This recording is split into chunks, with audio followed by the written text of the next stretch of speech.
Darren Mougey can't be stopped as he makes another defensive lineman signing to add to our line featuring Quinnen Williams to give our guys some help. And what's up, guys? I'm Matt Long. We got to break this thing down. Welcome to Jets Digest. Before we hop into the video today, only 25.7% of viewers are subscribed to the channel. So if you are not subscribed, please take a second, hit the subscribe button. It really helps me out a ton. And me and Chris are making videos on every single Jet signing this offseason. If you want to be up on them, definitely hit that subscribe button. But talking about the news we got here, according to NFL insider Zach Rosenblatt, the Jets also signed defensive tackle Jay Tufele per his Asian athletes first. Tufele is 25, checks in at 6'3", 305, and had 13 tackles and 0.5 sacks in 13 games for the Bengals last season. He's been a rotational backup for Cincy. PFF graded him 127th of 145 defensive tackles to play at least 200 snaps in 2024 and 120th in run defense. So we get another defensive tackle who is going to be coming in, providing depth for the New York Jets. This is other than the other guys who have been young guys who could potentially have untapped upside. This is someone that I'm going to get into the grades in a second, but this is someone who looks like a pure depth signing. I mean, we looked at the other guys. Well, let's start off with the positives. The positives. Positive number one, he's got great hair. But looking at his grades, overall grade of 44.4, 182 out of 219 defensive lineman. Not what you're looking for. Darren Mougey, he is only 25 years old, so he does have a chance to step up, improve his game in the NFL under a new head coach.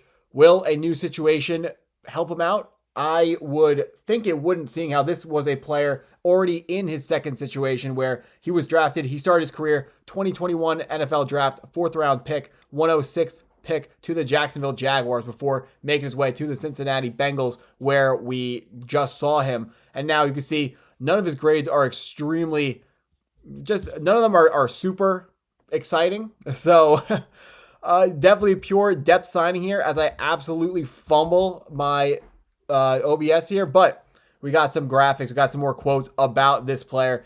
According to Lance Zierlein, one of NFL Network's lead draft guys, called him a 3 technique who parlays high energy with explosive brute strength to make his mark on the game.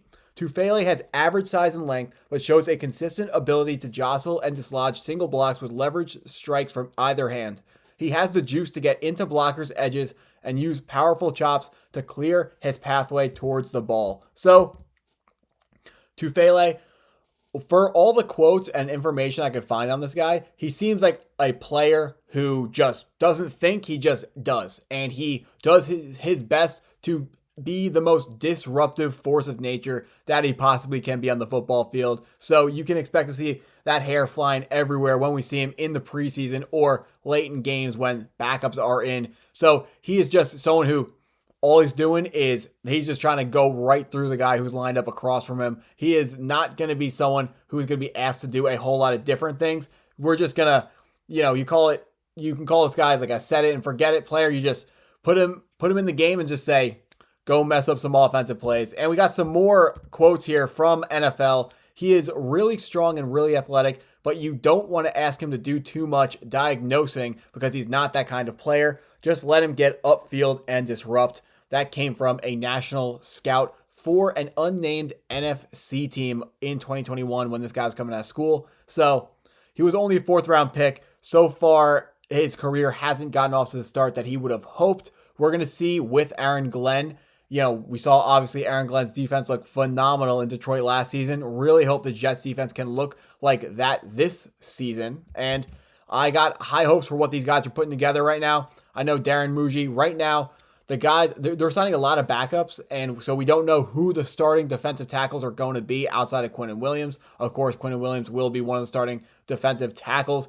The question is, are we going to have a second defensive tackle, or is it going to be a revolving door of players keeping guys fresh? Something like what we saw with Robert Saleh's edge rushers, where he liked to rotate them through and keep them fresh, but from just the defensive tackles. And it's important to keep these guys fresh as well, because obviously they're bigger dudes, over 300 pounds. They get tired fast. So we want to make sure we keep these guys healthy. We want to make sure we have a lot of guys on the roster. And talking about having a lot of guys on the roster, right now it's Quinnen Williams, it's Byron Cowart, who was signed earlier today, and now Jay Tufele. Honestly, the Cowart and Tufele should have been one video, but about 10 minutes after me and Chris finished recording the Cowart video, this signing dropped, and we made a promise that we were making videos on every single signing. So I am going to be breaking this guy down, but my question is now, what is the next step for the defensive line group, especially those tackles? Because I feel really good about our defensive ends. Could we use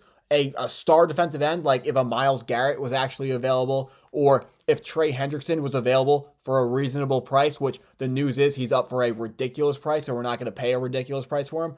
This edge group could still use an elite player like that, but it's the interior offensive line that we really got to be spending resources on, which is important why Mougey is going out today and spending resources on the defensive line, picking up 2 tackles. These guys are going to be rotational guys. They are not going to be impacting the team long term. They are just the same thing as all the other guys. They're young guys that Aaron Glenn is going to try to, they're reclamation projects. Aaron Glenn is going to try to bring out the best in them, which is what you want your coaches to do.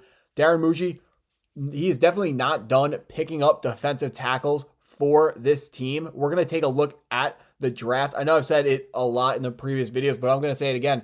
This draft, really strong at interior defensive line. Mason Graham, a player I think every single Jets fan knows at this point. Very important player. If you are paying at all close attention to the draft, that's one of the first guys that I would take a look at, if you're just getting into that now.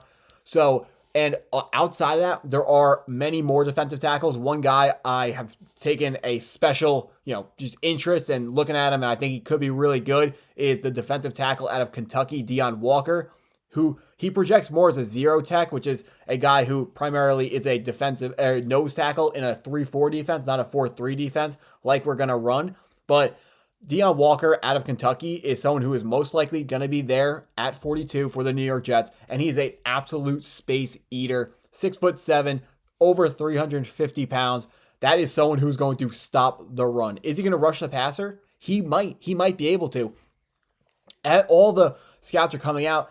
They read the height and weight on Deon Walker, and they go, oh, and then they watch the film and go, oh, he can move. Like, he's not just big and tall for no reason. Like, he's got serious moves. He's got serious pass rush skills, and he was productive in the SEC, the conference with the biggest and best offensive lineman for him to go up against. So he definitely showed out. I think Deon Walker is a guy, we've seen him mocked inside the first round, but he's kind of slipping out due to some conditioning concerns. Now, I mean, every single year, it seems like the best nose tackles are pushed out of the first round due to conditioning concerns. We saw that just last year with T'Vondre Sweat, the highly talented nose tackle out of Texas, who is tearing it up with the Tennessee Titans. Although, maybe you don't know him. If you don't know him, it's kind of because nose tackle is a position where it's like offensive line. You don't hear the guys' names unless they're bad at it. So think like Vince Wilfork when we're talking about these nose tackles. I think it's a position that maybe it's not the perfect scheme fit for the Jets.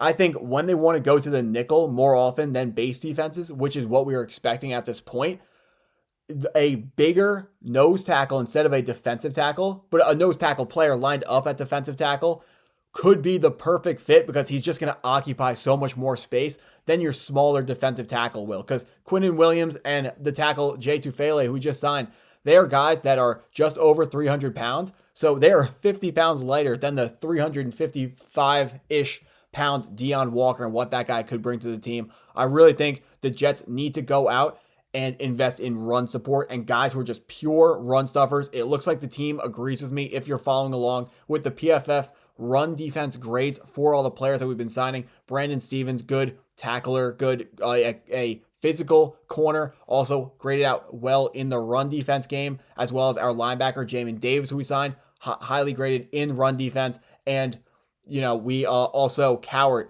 graded highly as a run defender. So we got the guys to handle the run game. We just gotta hope it's better than last season. Last season, not good at all. It's gotta be better this year. And under Darren Mougey and Aaron Glenn, I really think it will be. But that's what I got for today. So if you guys enjoyed the video, please hit the like button, hit the subscribe button if you're new, and as always, go Jets.